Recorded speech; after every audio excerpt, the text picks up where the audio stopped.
again from SS8000 Cars, and welcome back to the GT4. Now today we're going to talk a little bit about GT4 and value for money, and we're going to do this whilst we drive around the roads. Now I know you're familiar with the GT4.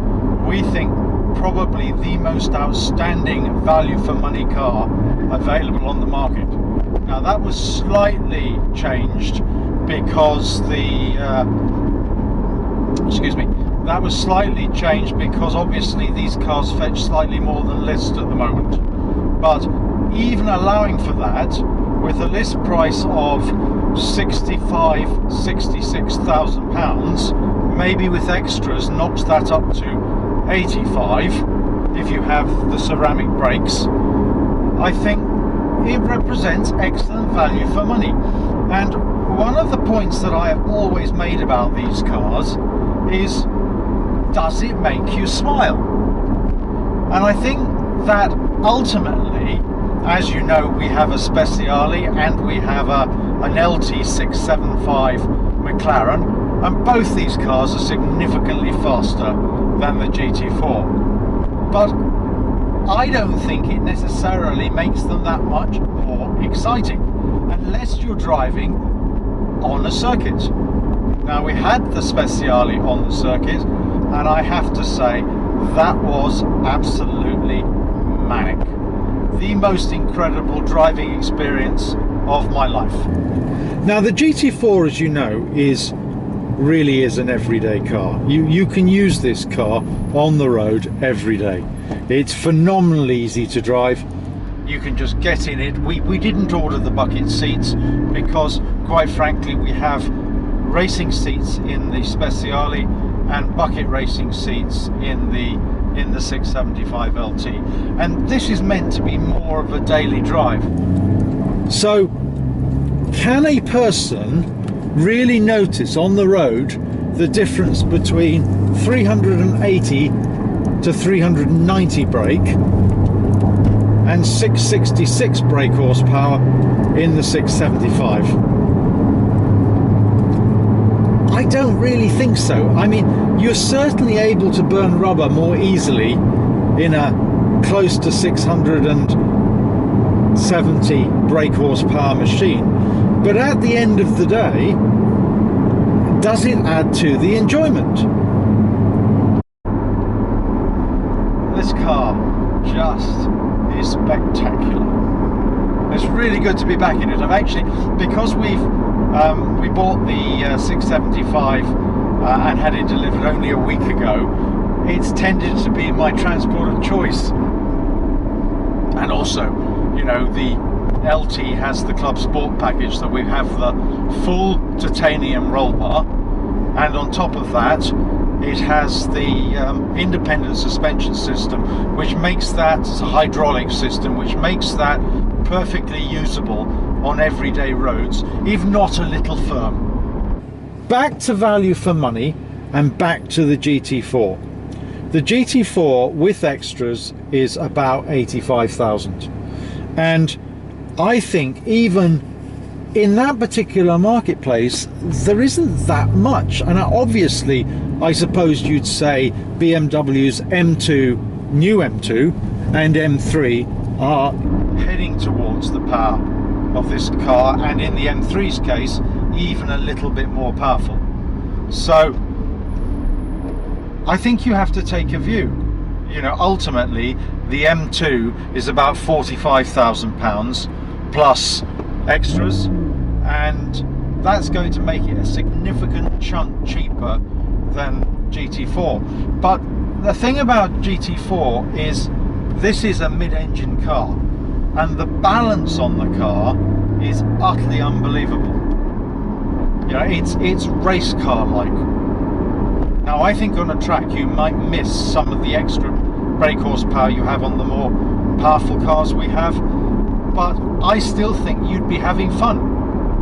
That's one of the things on the diary for the beginning of September, is a date to take the GT4 on the circuit.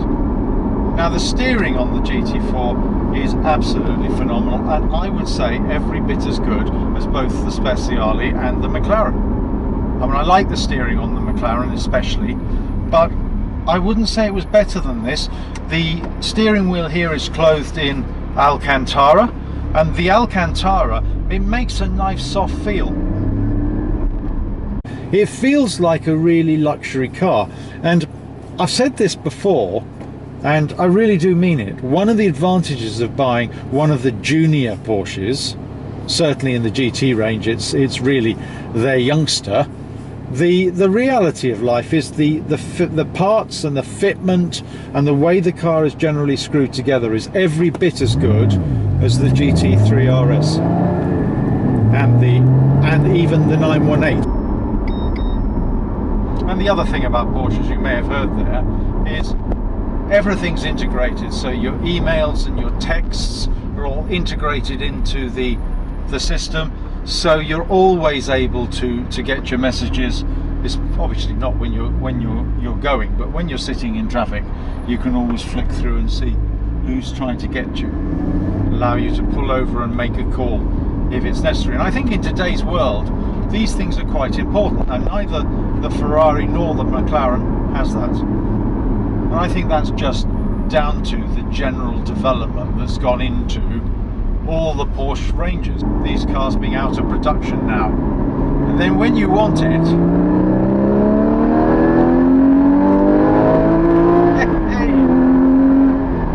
well into license losing territory, you have to be careful.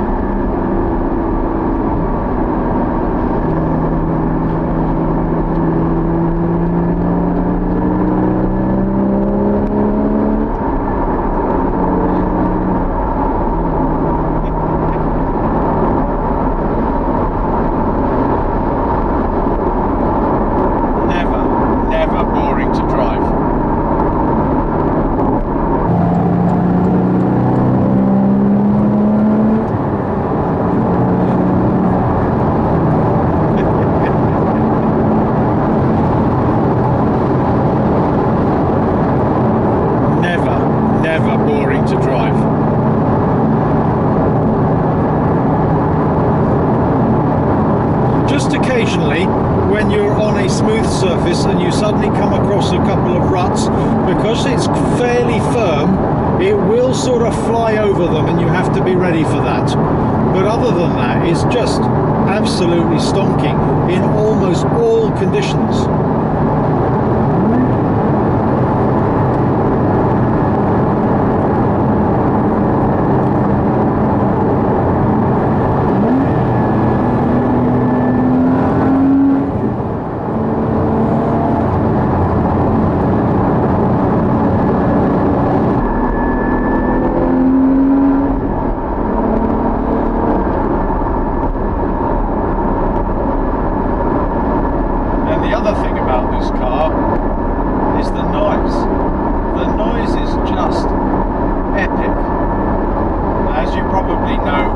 It's a Carrera S engine from the 911. Again, as I've said, producing about 380 brake horsepower. Andreas Preuninger thinks maybe a little bit more. And it just flies. It's a 6-cylinder engine, naturally aspirated, and it feels it. Just absolutely beautiful to drive.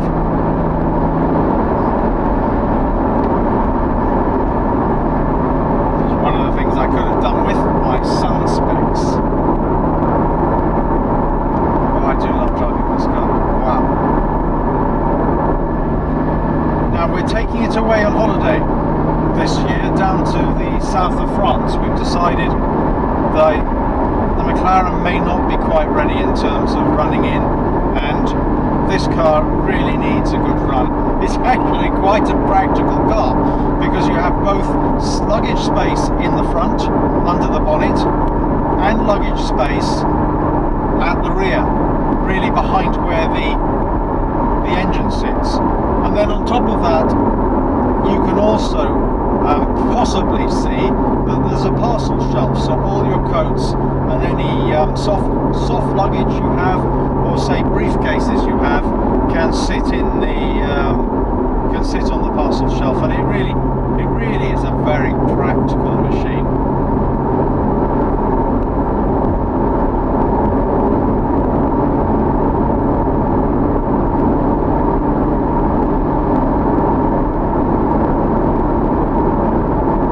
They say the next GT4 may be a twin clutch system, but I think it would spoil it. I mean, I just love the manual gearbox in this car. It's absolutely fantastic. Very short shift, very low down, so it's perfectly matched to where your elbow and where your hand would naturally rest.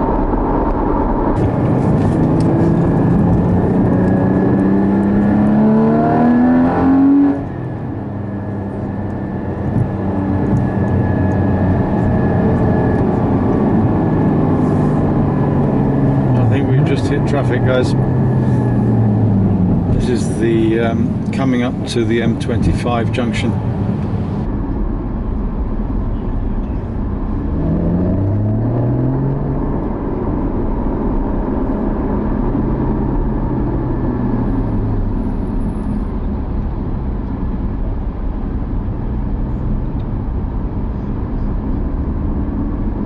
So I guess it brings me back to the overall question, which is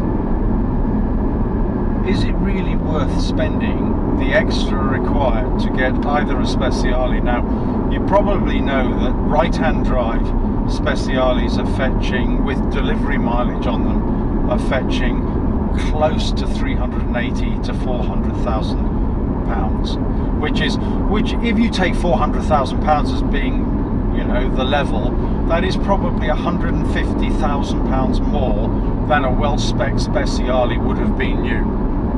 Now the 675 LT, it's not fetching quite the same premiums, and that's good in a way, but you're still paying over list for one unless you happen to be incredibly lucky. And I think, you know, they would tend to fetch maybe 20,000 to 30,000 pounds more, and ultimately with the LT it is of course of a limited edition, so it may well hold its value quite well. I can't help feeling that in the case of the Speciale it may well have reached its peak, but of course it is also possible it's the last of the naturally aspirated V8s, so who knows. Even the next generation of V12s, they're saying, are going to be hybrids, a combination of petrol power and also electric power.